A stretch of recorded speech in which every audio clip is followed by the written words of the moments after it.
ঘড়ি ৫০০ টাকার হোক অথবা ৫ কোটি টাকার হোক, দুটোই কিন্তু সঠিক টাইম বলে দেয়। গাড়ি ১০,০০০ টাকার হোক অথবা ১০ কোটি টাকার হোক, গন্তব্যে কিন্তু দুটোই পৌঁছায় দেয়। খাবার বড় লোকের হোক অথবা গরিব লোকের হোক, খিদা দুটোতেই নিবারণ হয়ে যায়। জীবন যে কোনোভাবেই পার হয়ে যায়, কিন্তু তবুও এত বাহাদুরি, এত অহংকার। চোখ কিন্তু দুনিয়ার সব কিছুই দেখে, যখন চোখের ভিতরে কোনো কিছু ঢুকে যায় তখন সে নিজেকেই দেখতে পায় না। ঠিক এরকমই মানুষ আরেকজনের দোষ খুঁজে পায় অথবা অবহেলা করে, কিন্তু নিজের দোষ বা অহংকার চোখেই পড়ে না। তো হ্যালো এভরিওয়ান, আসসালামু আলাইকুম। কেমন আছেন সবাই? আশা করছি যে যেখান থেকে আমার ভিডিওটি দেখতেছেন সবাই আল্লাহর অশেষ রহমতে ভালোই আছেন। আলহামদুলিল্লাহ, আমরাও ভালো আছি। ভিডিও শুরুতে আমার সকল আপু ভাইদের কাছে একটা রিকোয়েস্ট, প্লিজ আপনারা ভিডিওটাতে একটা লাইক দিয়ে দেখা শুরু করবেন, কারণ আপনার এই ছোট্ট একটা লাইক আমার কাছে অনেক মূল্যবান। আপনার এই লাইকটার কারণে আমার ভিডিওটা আরও আপনার মতো অনেকের নিকট পৌঁছে দিতে সাহায্য করবে, আর সেই সাথে আমাকে আরও নতুন একটি ভিডিও তৈরি করার অনুপ্রেরণা যোগাবে। তাই আবারও আপনাদের মাঝে রিকোয়েস্ট করে বলতেছি, প্লিজ ভিডিওটাতে একটা লাইক দিয়ে দিন।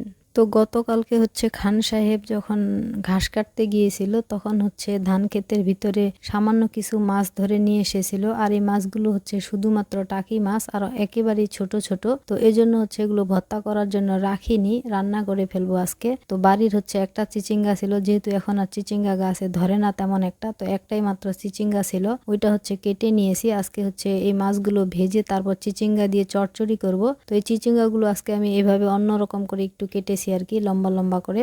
তো এভাবে কিন্তু আমি কখনো রান্না করিনি।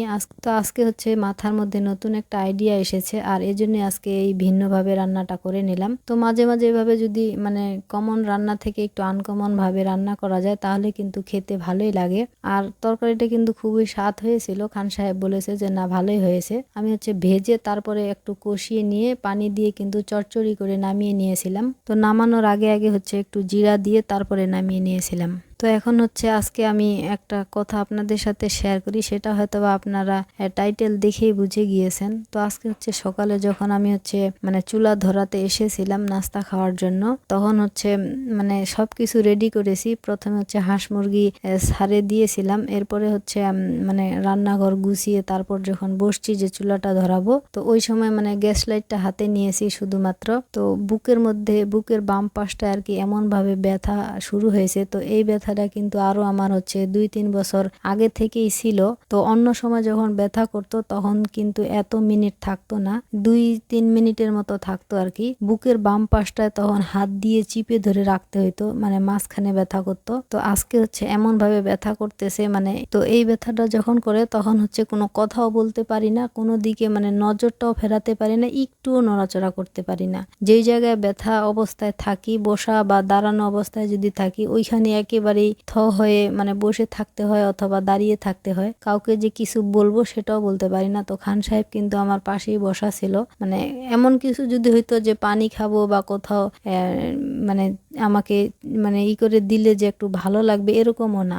আমি যে আমার যে ব্যথাটা ওইটা ওই মুহূর্তে কাউকে কাছেও ডাকতেও পারবো না যে কিছু করে দিলে আমি একটু আরাম পাবো। তো এই ব্যথাটা কিন্তু বেশিক্ষণ থাকতো না অন্য সময় যখন ব্যথা হয়েছিল। তো আজকে যখন সকালে আর কি এরকম হয়েছে, তখন আর কি ভাবতেছিলাম আমি, যখন ব্যথাটা কিছুক্ষণ পরে থেমে গিয়েছে, এই ব্যথাটা কিন্তু এক নাগারে যদি থাকতো তাহলে না হয় ডাক্তারের কাছে গিয়ে চিকিৎসা নেওয়া যেত, কিন্তু বেশিক্ষণ থাকেও না, কিছুক্ষণ পরে আবার থেমে গিয়েছিল।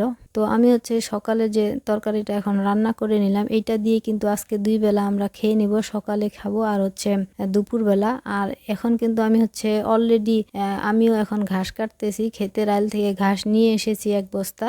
আর খান সাহেবের জন্য এখন আমরা যে সকালে ভাত খাই, তখন এখন প্রায় 12টা বাজে, 12টার দিকে আমি ঘাস কেটে এসেছিলাম। তো তাড়াহুড়া করে ঘাসের বস্তাটা রেখে শুধু হাত দুইটা ধুয়ে এখন নাস্তা বানিয়ে নিলাম। আমাদের এই সময়টাই নাস্তা লাগে, সকালে যেহেতু ভাত খেয়েছি, এখন অনেকটাই খিদা লেগে গিয়েছে। তো আমি আটা দিয়ে চাপটি বানিয়ে নিলাম, যেহেতু অনেক তাড়াহুড়া করতেছি। আমি এখন ঘাস কেটে এসেছি, আর খান সাহেব এখন যাবে, উনি এখন 1 বস্তা নিয়ে আসবে। তো এই কয়েকদিন খান সাহেবে কেটেছিল। তো ভাবতেছি যে খান সাহেব একা 2 বস্তা ঘাস কাটলে অনেকটাই কষ্ট হয়ে যায়। আর যেহেতু প্রচুর পরিমাণে রোদ আমাদের এদিকে, প্রায় 20-25 দিন যাবৎ কোনো বৃষ্টি হচ্ছে না। ক্ষেতের মধ্যে একটুও পানি নেই। মানুষের হচ্ছে যে রোপা যে লাগাইছে ওগুলো হচ্ছে ফেটে যাওয়ার মতো অবস্থা আর কি। পানিটা খুব প্রয়োজন, মানে অতিরিক্ত মাত্রায় হচ্ছে তাপমাত্রা বেড়ে গিয়েছে।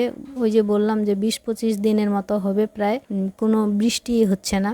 তো এখন হচ্ছে তাড়াহুড়া করে ওনাকে নাস্তাটা বানিয়ে দিলাম। উনি হচ্ছে এটা খেয়ে পানি খেয়ে তারপর যাবে। আর আস্তে আস্তে তো হয়তো বা 2টাও বেজে যেতে পারে, এজন্য হচ্ছে একটু খেয়ে পানি খাবে। তো আমি হচ্ছে নাস্তা পরিবেশন করতে পারি না সুন্দর করে, তার কারণ হচ্ছে অনেকটাই তাড়াহুড়া করে ওনাকে দিতে হয়। যদি দীর্ঘ সময় নিয়ে হচ্ছে নাস্তাটাই করা যায়, মানে রেডি করা যায়, তাহলে না সুন্দর করে পরিবেশন করা যায়। তো আমি যেভাবে পারছি সেভাবে আমার প্রিয় আপুরা বুঝে নেবেন, যতটুকু পারছি ততটুকু আর কি এভাবেই দিয়েছি। তো নাস্তাটা খেয়ে কিন্তু খান সাহেব হচ্ছে খুব মজা পেয়েছে, বলছে যে প্রতিদিন এভাবে বানিয়ে দিও, খুব মজা হয়েছে। আমি যে বাড়িয়ে বলতেছি তা কিন্তু না, উনি যেটা সত্যি বলছে সেটাই আপনাদের সাথে আমি শেয়ার করলাম আর কি। আর এখন হচ্ছে একটা কম্বল ভিজিয়ে রেখেছি, কয়েকদিন আগে একটা কম্বল ধুয়ে নিয়েছি, সেটা হয়তো আপনাদের সাথে শেয়ার করেছি। তো আমার বিছানায় কিন্তু এই 2টা কম্বল সবসময় থাকে। এই কম্বলটা আমি হচ্ছে ভিডিওর সামনে নেই না, কারণ এটা হচ্ছে কালারটা একটু অন্যরকম, এই জন্য আমি হচ্ছে মানে আমার কাছে একটু লজ্জা লাগে। মানে এই কম্বলটা কিন্তু আমার আব্বার ছিল, আব্বা আজকে হচ্ছে পৃথিবীতে নেই, কিন্তু ওনার কম্বলটা আমার কাছে আছে। মানে কম্বলটা দেখলে খুব খারাপ লাগে, এটা হচ্ছে আমি গায়ে নেই। আর এই কম্বলটা হচ্ছে কেনা কম্বল না, এটা হচ্ছে সরকারি একটা কম্বল।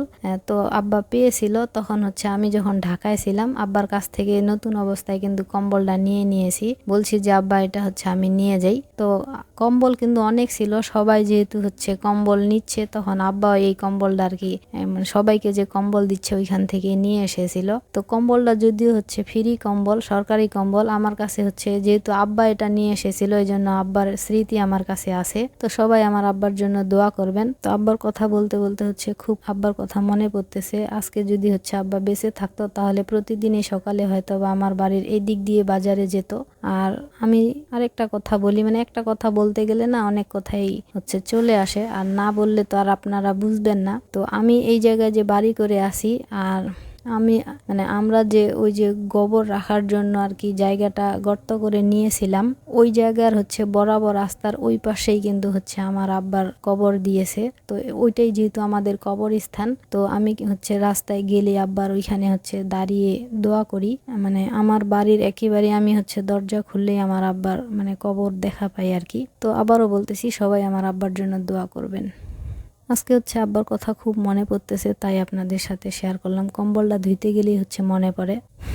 তো কম্বলটা ধুয়ে নেওয়ার পরেই হচ্ছে মানে ঘরের ভিতরে যে মানে গাই গরুটাকে রাখি ওইটাকে হচ্ছে প্রথমে ঘাস দিয়েছিলাম, এখন আবার দেখতে গেলাম যে কি অবস্থা, ঘাসগুলো খেয়েছে কিনা। তো ওখান থেকে হচ্ছে এক ডালা ঘাস নিয়ে এসে এখন আদুরিকে দিয়ে দিচ্ছি। তো এভাবে হচ্ছে আমার সারাটা দিন যায়, একটার পর একটা কাজ করতেই হয় পর্যায়ক্রমে। আমি হচ্ছে কখনো আপনাদের মতো সুন্দর করে গুছিয়ে পরিকল্পনা অনুযায়ী কাজ করতে পারি না। যখন যেটা সামনে আসে তখন সেটাই করতে হয়, একটা করতে গিয়ে আবার আরেকটা আসে। তো এখন যদি আমি হচ্ছে আদুরিকে ঘাসগুলো না দিই তখন আবার খেয়ে শেষ করতে পারবে না বা পেটও ভরবে না। তো যেটা বলতে ধরছিলাম শুরুতে, যে তখন যে বুকের ব্যথাটা এরকম করে হচ্ছে মানে মানে সকালে যে মানে আমার সাথে ঘটে গিয়েছিল, তো আমি হচ্ছে খান সাহেবকে তখন বললাম যে এখনই যদি আমি হচ্ছে দুনিয়া থেকে চলে যেতাম তাহলে হচ্ছে আমার বাড়িতে এখন উঠানের লোক ভর্তি হয়ে যেত।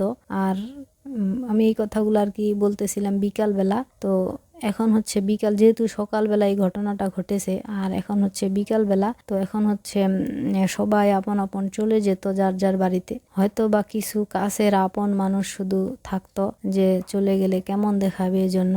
তো এগুলোই নিয়ে বলা বলি করতেছিলাম যে দেখেন দুনিয়াটা কেমন, মনে হয় যে আজকে আল্লাহ হায়াতে বাঁচিয়ে রেখেছে দেখে এখনো আসি, কাজ করতেছি। আর যদি এখনই চলে যেতাম দুনিয়া থেকে তাহলে হচ্ছে আমার বাড়িতে আজকে এমনিতে তো কেউ এখন পর্যন্ত আসেনি, আর এখনই উঠানটা ভরে যেত হচ্ছে লোক দিয়ে। তো সেটাই বলতেছিলাম আর কি। আর এখন হচ্ছে এই যে ফ্রিজটা হচ্ছে আমি বারান্দার রুমে নিয়ে এসেছি গতকালকে না মানে 2-3 দিন হবে আর কি।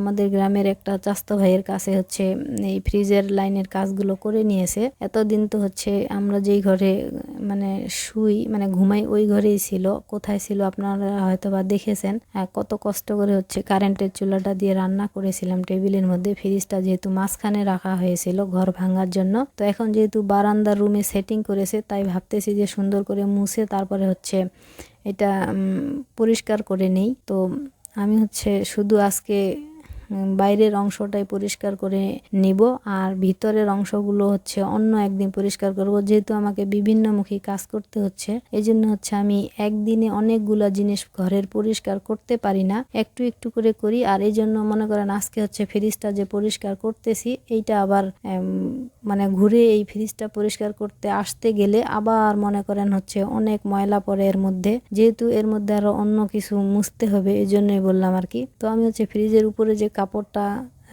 এখানে বিছাই, এই কাপড়টা আমি অফ ক্যামেরায় আগেই ধুয়ে দিয়েছিলাম। এটা এর মধ্যে হচ্ছে শুকিয়ে গিয়েছে, যেহেতু প্রচুর পরিমাণে রোদ। আর এখন হচ্ছে বিছিয়ে নিচ্ছি। আমি অন্য সব জায়গায় হচ্ছে পুরাতন কাপড়েই দিই, আর এই টুকরা কাপড়টা হচ্ছে আমার একটা জামা সেলাই করছিলাম, ওইটা থেকে এটা বেঁচে গিয়েছিল, ওই কাপড়টাই এখানে আর কি। এটা আর কি নতুন একটা কাপড়। তো সব জায়গায় কিন্তু আমি পুরাতন কাপড়গুলোই বিছিয়ে দিয়েছিলাম, আর এইটাই নতুন কাপড়, টুকরা কাপড়। তো এখানে হচ্ছে এটা বিছিয়ে দিলাম। আর আমি হচ্ছে মগের মধ্যে যে মানি প্লান্ট গাছটা রেখেছিলাম, ওইটা তো হচ্ছে পাতাটা পচে গিয়েছিল, এই জন্য ওটা অন্য জায়গায় মাটিতে লাগিয়ে দিয়েছি। আর এখানে একটা হচ্ছে এই সিঙ্গোনিয়াম গাছ লাগিয়েছি। তো এই সিঙ্গোনিয়াম গাছটা হচ্ছে কেমন দেখাচ্ছে আপনারা চাইলে ছোট্ট একটা কমেন্ট করে জানিয়ে যেতে পারেন। আর আমি হচ্ছে ফ্রিজটার বাইরের অংশটা অফ ক্যামেরা মুছে নিয়েছি। আর এই যে এগুলো দেখতেছেন ড্রাম, পাতিল, হাবিজাবি জিনিস, এগুলো সব কিন্তু অফ ক্যামেরায় মুছে মুছে নিয়ে ঘরটাও ঝাড়ু দিয়ে নিয়েছি। তো এইভাবে আমি হচ্ছে আমার জিনিসগুলো এভাবেই গুছিয়ে রাখি। আর এই জায়গায় একটা মুরগি হচ্ছে উমে বসা, যেহেতু রাখার জায়গা নেই, এইভাবেই রাখতে হয়, কি আর করব বলেন। তো এজন্য আমি গত ভিডিওতে কিছু কথা বলেছিলাম, তো সেই কথা অনুযায়ী আমি হচ্ছে আজকের ভিডিওতে বললাম না, পরের ভিডিওতে আপনাদের সাথে শেয়ার করব অবশ্যই ইনশাআল্লাহ, যদি আল্লাহ হায়াতে বাঁচিয়ে রাখে তাহলে। তো ঘাস কাটতে গিয়েছিলাম, ঘাস কাটতে কাটতে হচ্ছে আমার নখ কেটে গিয়েছে। তো নখটা হচ্ছে ভিতর থেকে কাটেনি, শুধু উপরে উপরে কেটে গিয়েছে। তো এখন হচ্ছে এটা কাজ করতে গেলে অনেক অসুবিধা হচ্ছে। তো ভাগ্যটা ভালো, নখটা হচ্ছে ভিতর থেকে ডিপ করে কাটেনি, কাটলে কাঁচা নখটা কেটে গেলে কিন্তু প্রচুর পরিমাণে কষ্ট হতো। যেহেতু মেয়ে মানুষের হাত কেটে গেলে যে কিভাবে দিন যায় সেটা আমার আপুরা হয়তো বা ভালোই জানেন। তো এই জন্য বলতেছি যে আল্লাহর কাছে হাজার শুকরিয়া যে হচ্ছে দা লেগে নখটা ডিপ করে কেটে যায়নি। আর আমার হচ্ছে ঘাস কাটতে গেলে এমন কোনো দিন বাদ নেই যে আমার হাত কেটে যায় না, প্রতিবারই হচ্ছে এভাবে করে নখ কেটে যায়, কাঁচা নখ। তো আমি এই জন্য খান সাহেবকে বলতেছিলাম যে আজকে হচ্ছে অল্পের জন্য বেঁচে গিয়েছি, যে নখটা হচ্ছে ডিপ করে কাটেনি। আর এখন হচ্ছে দুপুরবেলা, এইখানে একটা কলা গাছে হচ্ছে কলাগুলো বাড়তি হয়ে গিয়েছে, তো ভাবতেছি এগুলো কেটে রেখে দিই। তো আমি হচ্ছে খান সাহেবকে বলতেছিলাম যে আজকের কলাগুলো আমি কাটি, দেখি কালার আসে কিনা। তো আমি কাটতে গিয়েছি, আমার তো গায়ে শক্তিই নেই, খান সাহেবের সাথে কোনো কাজ করতে গেলে শুধু ভুল ধরে, এই জন্য হচ্ছে আমার অনেক সময় ভালো লাগে না। তো উনি হচ্ছে ছেলে মানুষ, উনার গায়ের শক্তি আর আমারটা কি সমান হবে আপনারাই বলেন। তো আমি হচ্ছে অনেকগুলো বাড়ি মারতেছি, তারপরও কাটে না, উনি ওদিকে রাগ করতেছে। আর যদি কোনো দিন ওনাকে হচ্ছে একটু ক্যামেরা ধরতে দিছি, তো উনি হচ্ছে মানে ভিডিওর 12টা বাজিয়ে দেয়, যেভাবে বলি ওভাবে তো করেই না, পরে আবার উনিই রাগ করে। তো হচ্ছে ওভাবেই আবার রাস্তায় উনি ক্যামেরা ধরেছেন দেখে রাস্তায় এক একজন এক এক, ওই যে বলেছিলাম না আপনাদেরকে যে আমি বাইরের ভিডিও করতে পারি না, কারণ অনেকেই মানে আপনাদের এলাকায় যে কে কি বলে জানি না, আমাদের এদিকে যদি শুধু একটু ভিডিও করতে দেখে ওনারা অন্য কিছু মনে করে। তো কিছুদিন আগে যে আমি একটা খেলার ভিডিও হচ্ছে আপনাদের সাথে শেয়ার করেছিলাম, তো আমি ওই দিন হচ্ছে স্ট্যান্ড দিয়ে ভিডিও করেছি। কিছু লোক তো বলা শুরু করে দিয়েছে যে আমরা নাকি এখন এভাবেই খাচ্ছি, অথচ চ্যানেল তো এখনো আমার গ্রো হয়নি, বলতেছে ওরা তো এখন এভাবেই খাচ্ছে, মানে ভিডিও করে টাকা ইনকাম করে। তো মানুষের কথায় কান দিলে তো আমার আর কাজ করা হবে না, থেমে থাকতে হবে। তো তারপর হচ্ছে যেহেতু এখনো চ্যানেল গ্রো হয়নি, তাই হচ্ছে সেই রকম করে আর কি বাইরের ভিডিওগুলো করি না। তো আমি হচ্ছে কলা গাছটা অনেকবার বাড়ি মেরে কেটেছি দেখে খান সাহেব হচ্ছে অনেকটাই রেগে গিয়েছে। তো কি আর করার, যেহেতু গায়ে শক্তি নেই তাই হচ্ছে ওভাবে কাটতেও পারি নাই। তো দেখি আমার হাতে কলা কাটলে কতটুকু হচ্ছে কালার আসে জানি না।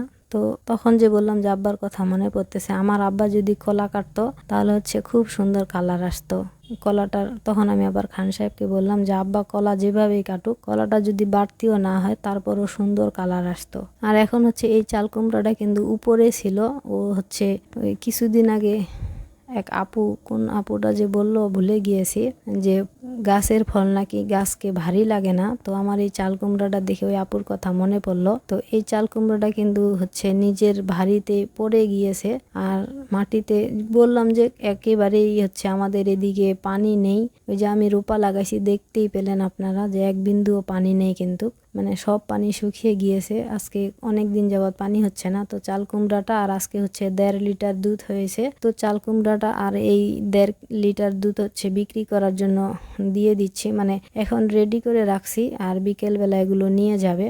তো এরপরে চলে আসি হচ্ছে আপনাদেরকে আজকে একটা জিনিস দেখাই। তো আমার প্রিয় আপুদের অনেক ভিডিওতে দেখেছি এক একজন হচ্ছে গহনার কালেকশন দেখায়, কেউ আবার শাড়ির কালেকশন দেখায়। তো আমার হচ্ছে এই জীবনের, আমি কিন্তু আপনাদেরকে সবসময় বলি যে আমি আমার বাস্তবতায় আপনাদের সাথে শেয়ার করার চেষ্টা করি। কখনো কোনো কথায় হচ্ছে মানে চেষ্টা করি যেটা সত্যি সেটা বলারই, মানে কোনোটা বাড়িয়ে বা মানে ভিডিওতে ভিউ হওয়ার আশায় যে বাড়িয়ে বাড়িয়ে বলবো সেটা কিন্তু কখনোই করার চেষ্টা করি না। যদিও জানি না কখনো এই চ্যানেল থেকে আমি হচ্ছে মানে আমার গন্তব্যে পৌঁছাতে পারবো কিনা, তারপরও আমি চেষ্টা করি যতটুকু ভিউ পাবো যেন সত্যি কথা বলে পাই। আমার এখানে মিথ্যা কথা বলার কোনো হচ্ছে প্রয়োজন নাই, আর আমি মিথ্যা বলতেও চাই না। যেটা সত্যি সেটাই সত্যি। আমি মানে সব সময় বলি যে সত্যি কথা বলতে গেলে যদি আমার মৃত্যুও হয় তারপরও হচ্ছে আমি সত্যিটাই বলবো। আর এতে যদি আমাকে কেউ ভালোবাসে বাসবে, না বাসলে নাই। আর সত্যি কথা বলাতে যদি আমার পাশে কেউ না থাকে তাহলে সেটাই আমার জন্য ভালো। তো আমি হচ্ছে আমার যেগুলো আর কি কাপড় উঠিয়ে রাখি, মানে বাড়িতে ইউজ করি না, এই কাপড়গুলো এই ব্যাগটার মধ্যে রেখেছি। তো এই আজকে 10টা বছর কেটে গেল, এই কাপড়গুলো কিন্তু এই ব্যাগের মধ্যেই থাকে। ব্যাগের অবস্থা বর্তমানে অনেকটাই নাজেহাল। তো সেদিন হচ্ছে আমি আমার বড় আপার বাসায় গিয়েছিলাম, একটা জামা বের করে পরেছি। আপনারা হয়তো বা দেখেছেন যে আমি ওই যে সেদিন ধুয়ে শুকাতে দিয়েছিলাম। তো এখন এক জায়গায় দেখতেছি যে তেলা পোকা না কিসে যে খেয়েছে অনেকখানি। তো এই জন্য ভাবতেছি যে আজকে জামাগুলো একটু বের করে করে দেখি কোথাও আবার ইঁদুরে বা তেলা পোকা খেয়েছে নাকি, এই জন্য বের করলাম। আর আপনাদের সাথেও একটু শেয়ার করতেছি যে এই জামাগুলো হচ্ছে আমি কিভাবে জোগাড় করেছি আর কতদিন বয়স হলো। তো এই জামাগুলোর বয়স হচ্ছে 10 বছর হয়ে গেল। আর কিভাবে জোগাড় করেছি সেটাও হচ্ছে আমি বলতেছি। ওই যে বললাম যে গত ভিডিওতে যে কথাগুলো বলেছি সেই কথাগুলোর মানে আপনারা কে কতটুকু পজিটিভ বা কে কতটুকু নেগেটিভ ভাবে নিয়েছেন আর আমি কেন বলেছি এই বিষয়ে হচ্ছে আজকের ভিডিওতে কিছু বললাম না। আমি হচ্ছে এই বিষয়ে আপনাদের সাথে পরের ভিডিওতে অবশ্যই কথা আর কি শেয়ার করব। তো সে পর্যন্ত আল্লাহ আমাকে বাঁচিয়ে রাখুক আর আপনাদেরকেও বাঁচিয়ে রাখুক শোনানোর জন্য। তো এই যে জামা দুইটা দেখতেছেন 3 পিস দুইটা, এই দুইটা হচ্ছে আমি ঢাকায় এক ভাবিরকে আর কি হেল্প করেছিলাম, ওনার বাবু হয়েছে তখন ওনার পাশে ছিলাম। তো উপরে যে হলুদ জামাটা ওইটা হচ্ছে ওই ভাবির বোন দিয়েছে আমাকে, আর নিচে যে সাদা বল প্রিন্টের এইটা হচ্ছে যে আপুর মানে যে ভাবির সাথে ছিলাম আর কি উনি দিয়েছে। আর এখন যে জামাগুলো এখন দেখাচ্ছি এগুলো সব আমার ছোট বোনের। কিছু জামা হচ্ছে ওর বিয়ের আগের, যেগুলো হচ্ছে এই মানে বাড়িতে পড়তো ও আগে, ওগুলো হচ্ছে আর নেয়নি শ্বশুর বাড়িতে পুরাতনের জন্য। আর কিছু হচ্ছে ও এখন মোটা হয়ে গিয়েছে এই জন্য আমাকে দিয়ে দিয়েছে। তো এখন যে জামাগুলো দেখাইলাম ওগুলো হচ্ছে আমার হাজব্যান্ডের দেওয়া। আর এই যে জামা দুইটা দেখতেছেন এইটা হচ্ছে টিয়া কালারের জামাটা আমার বড় ভাইয়ার বাড়িতে গিয়েছিলাম বেড়াইতে তখন হচ্ছে দিয়েছে। আর উপরে যে একটা এই জামাটা তো আমি সব সময় পরি আপনারা জানেন, ওই জামাটা হচ্ছে মানে একটা টুকরা কাপড় ছিল, ওইটা হচ্ছে আমাকে ভাবি দিয়েছে, বড় ভাবি, ওইটা আমি পরে সেলাই করে নিয়েছিলাম আর কি।